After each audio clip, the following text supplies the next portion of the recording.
अच्छा ढुल्लू महतो को बाबूलाल जी क्यों नहीं बचाएंगे?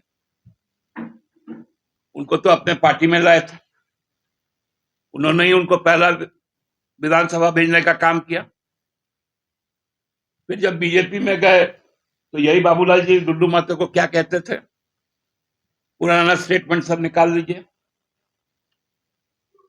और उनको मल्टी विटामिन मिलता है, ढुल्लू महतो इस तरह के जो लोग हैं।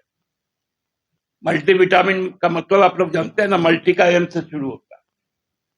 वो मल्टी विटामिन जब तक बाबूलाल जी को मिलता रहेगा, ढुल्लू महतो जी बहुत शानदार कैंडिडेट उनके लिए रहेंगे।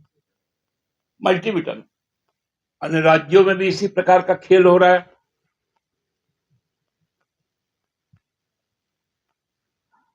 हम लोगों ने देखा कि आंध्र प्रदेश में जो तथाकथित दिल्ली का लीकर स्कैम है,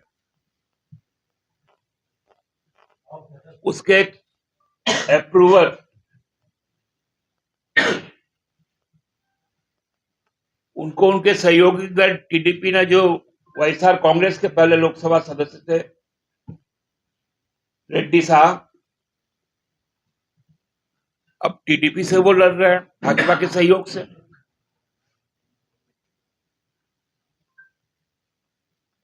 अजित पवार के लोग लड़ रहे हैं, नारायण राणे के लोग लड़ रहे हैं।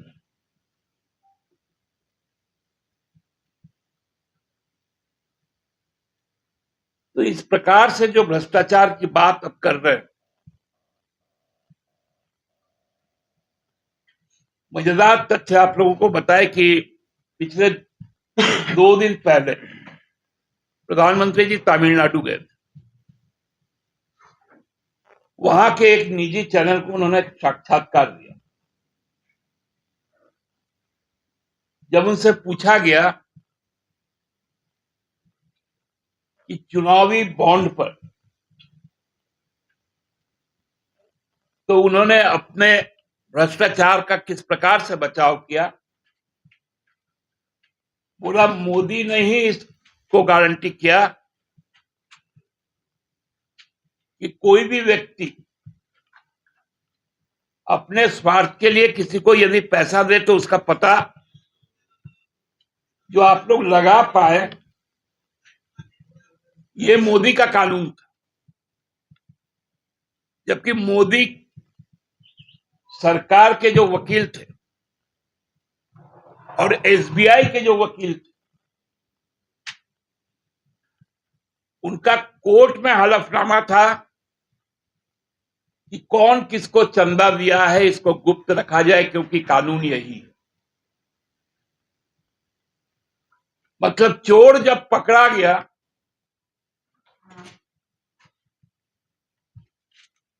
तो वो बोला ये मेरा चोरी का तमगा है।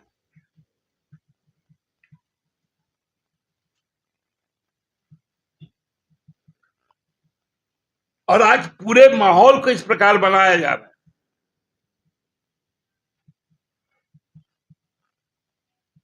मैं कल भी आपको कहा था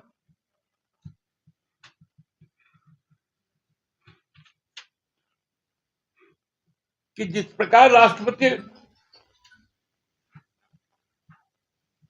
को एक सिंबल के तौर पे यूज किया गया, जहां माननीय राष्ट्रपति महोदया दोनों हाथ बांध के खड़ी, दोनों हाथ,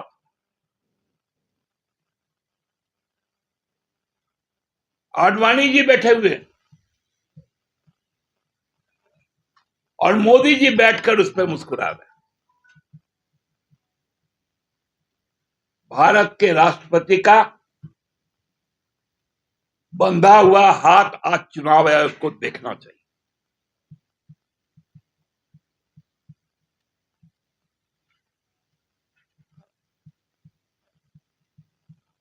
आज चुनाव आयोग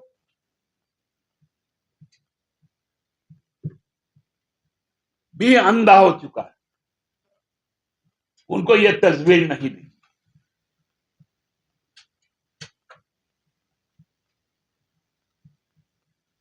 क्या चुनाव आयोग जो राष्ट्रपति का चुनाव भी संपन्न करवाता है, उसको आप शायद नहीं पढ़े होंगे। उसकी कॉपी मैं अपने कांग्रेस के मित्र को कहूंगा कि आप तक पहुंचा दे, तो फिर मेल आईडी ने पांडे जी का नाम से ही चल जाता है। ये तो हवा चलाने में माहिर है, तो वही हवा इनको वो दस्तावेज पहुंचा दे।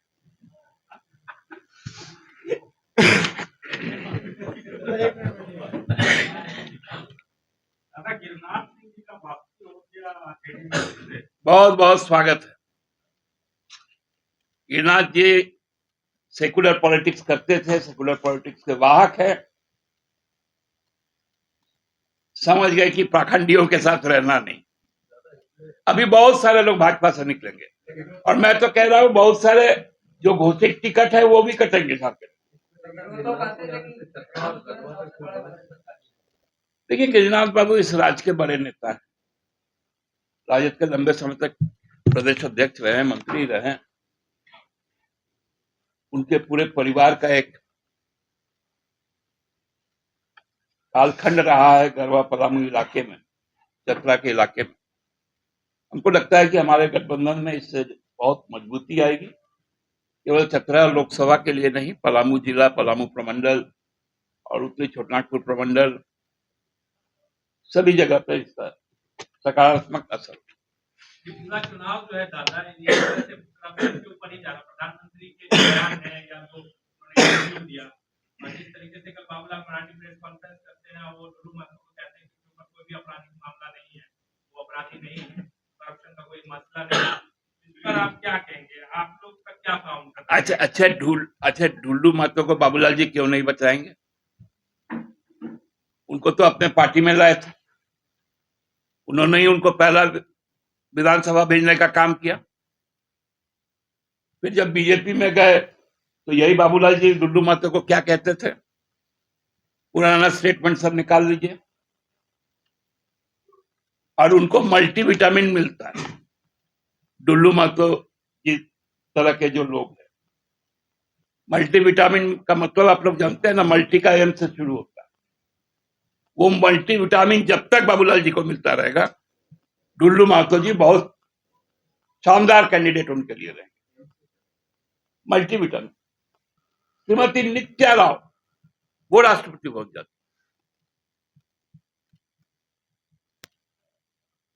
स्वर्गीय सत्यदेव कर्पूरी ठाकुर जी,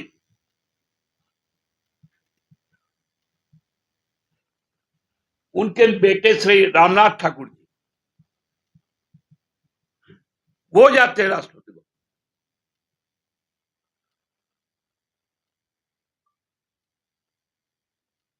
चौधरी चरण सिंह जी के पोते जयंत जी जाते हैं राष्ट्रपति भवन।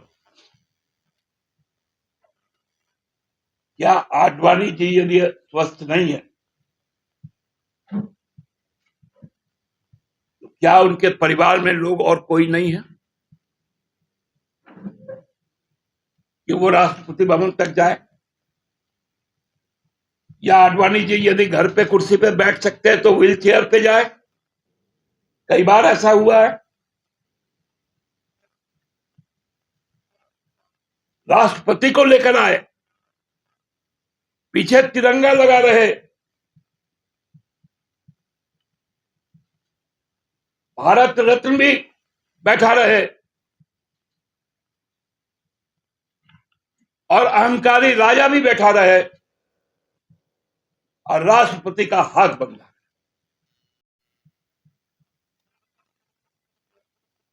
और जिनके खिलाफ असंख्य एविडेंस है, वो राजभवन में बैठा रहे। यही पूरा खेल हो रहा है भ्रष्टाचार। हमको लगता है कि शर्म आनी चाहिए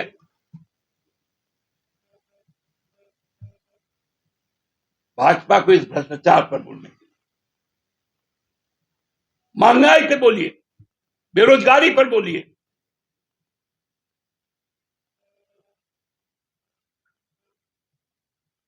शिक्षा को आपने पूरी तरह से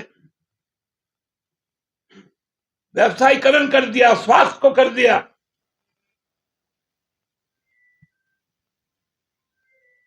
किसानों पर गोलियां चलाई,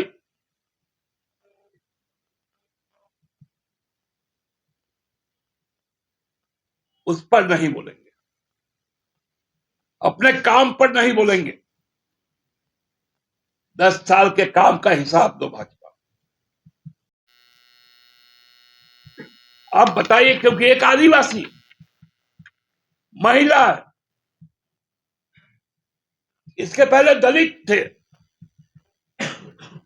उनके साथ इस तरह का व्यवहार होगा?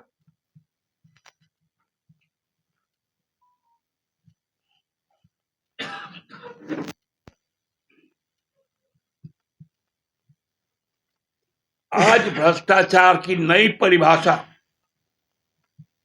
गढ़ने का काम भारतीय जनता पार्टी कर रही है।